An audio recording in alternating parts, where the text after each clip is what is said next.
The ink on our divorce papers hadn't even dried when I saw her again. Less than 24 hours after 4 years of marriage were signed into oblivion, she stood at the foot of the courthouse steps in a white dress. Not the one she wore when she married me. This one was louder, lace and glitter, like it was meant for a spotlight, not a commitment. She was grinning, spinning in front of a group of people I didn't recognize. Champagne in one hand, the other wrapped tightly around someone new. I blinked, unsure if I was hallucinating from stress or sleep deprivation. But no, there she was. My ex-wife, Leah, the woman I once loved so much I forgave her even when I shouldn't have. Standing there like she'd just won a prize. Her eyes locked onto mine, and without missing a beat, she walked over, heels clacking across the concrete like applause she didn't deserve. "Well," she said, tilting her head, "I guess you didn't expect to see me so soon." I didn't say anything. I couldn't. I was still trying to understand how someone could remarry the day after our divorce. She leaned in slightly, her voice lowered just enough to sound like a secret she wanted heard. "He's the president's daughter. Can you believe that? A real power couple now." She laughed, a fake, hollow sound. It was then that I saw her, the new spouse, dressed in a tailored suit, sharp as a headline, posing for selfies with Leah like they'd known each other forever. I had never met her before, but I recognized the face.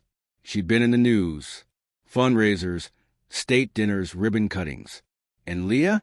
She looked proud, too proud, like she'd just leveled up in a game no one else was playing. But me? I laughed, not out of jealousy, not even bitterness. It came suddenly, and to my surprise, sincerely, a deep, uncontrollable laugh. Because the moment made everything so absurd it lost its power to hurt me. She frowned. "What's funny?" I wiped my eyes and caught my breath. This, all of it." Her face twisted in that familiar way she did when she realized she couldn't control the story anymore. "You never loved me," I said, calmly. "Not really. You loved the version of me you could show off, like a shiny ring or a vacation photo.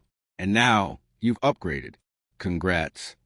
She tried to cut in, but I wasn't finished. "You planned this before the ink dried, didn't you?"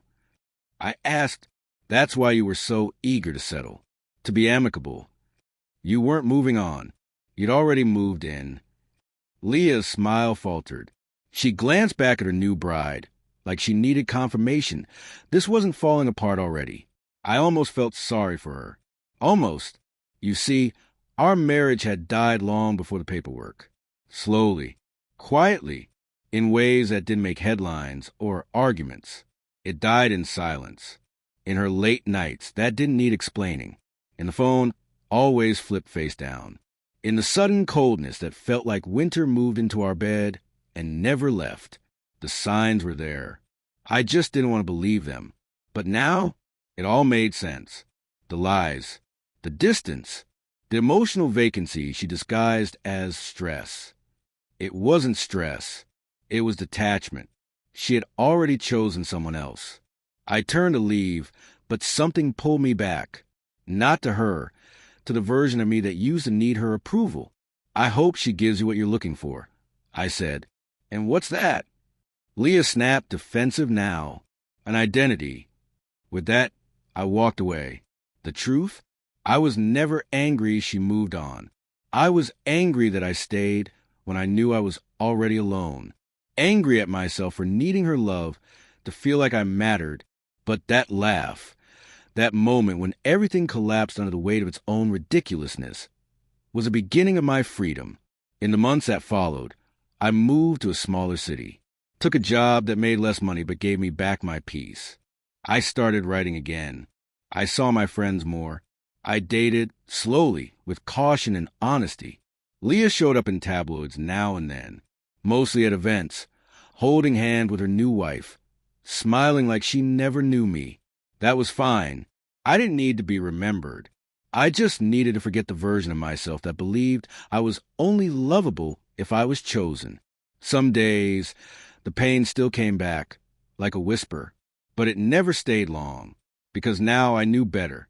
Love doesn't brag. It doesn't abandon. And it sure as hell doesn't get remarried the day after it signs you away. I was finally laughing again, and this time it wasn't just at her. It was for me